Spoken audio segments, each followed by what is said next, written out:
I talked to someone a couple of shows back, and they were telling me one of the things they said to me that was so profound for me was that every opportunity that you get should open a door for another opportunity. Mm-hmm. And I thought about that when I was reading your bio, and just looking a little bit about how you got your start and stuff like that. And I was like, you know what? I definitely want him to tell us about the opportunity that opened for you, and I'm gonna tell you which one I'm talking about because I'm sure there's been plenty.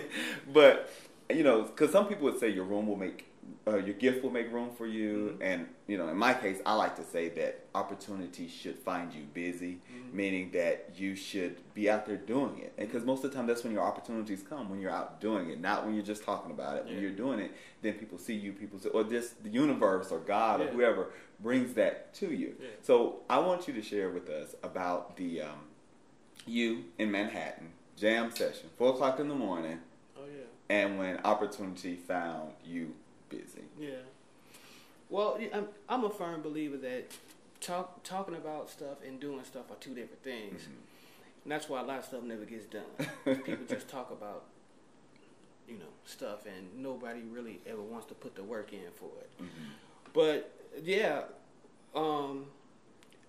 like that story has another story before that too that I never really talked about. But what happened was,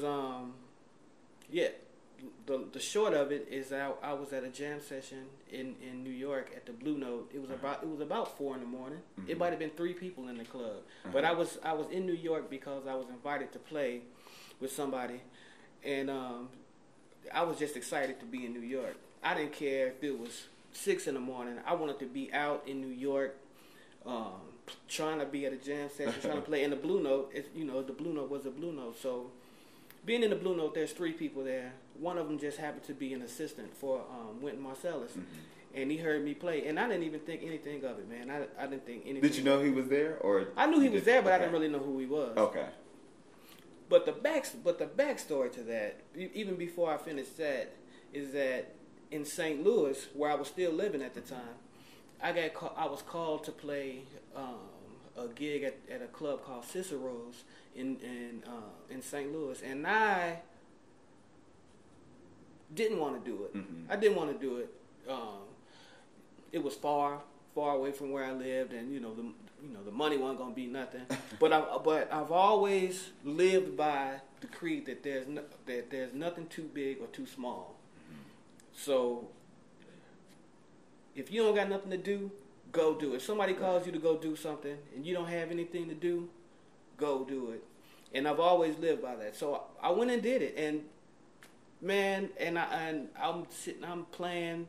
I don't even remember the gig that well, but I remember Oliver Lake, who's the founder of the World Saxophone Quartet, one of the greatest musicians from St. Louis, just happened to be in St. Louis that week.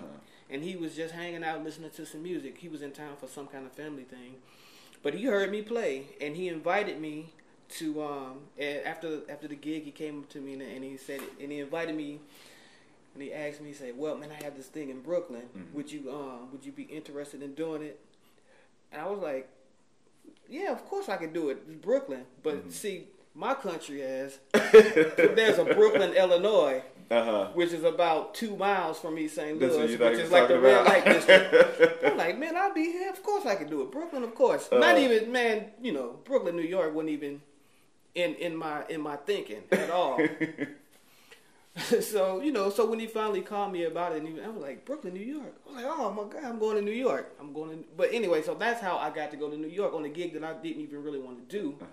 That opportunity presented itself to something else. So being at the Blue Note at 4, and there was nobody in there, and I played like it was the last time playing it, which I really believe in. No matter what, go as hard as you can, because you never know when it's over. Mm-hmm. Like Andre 3000 said, you never know what's going to happen when you leave this booth.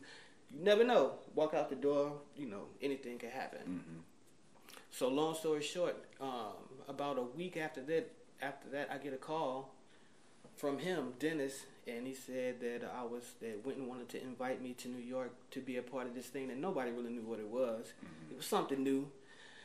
And I show up, about a week later, and I'm in a room with John Hendricks, Cassandra Wilson, Wes Anderson, Herlin Riley, Wynton, and it's just like it's like the most surreal thing of all time. One week I'm sitting at home wondering what am I going to do with my life, and you know I knew I was a jazz musician. I knew I could play. Mm-hmm.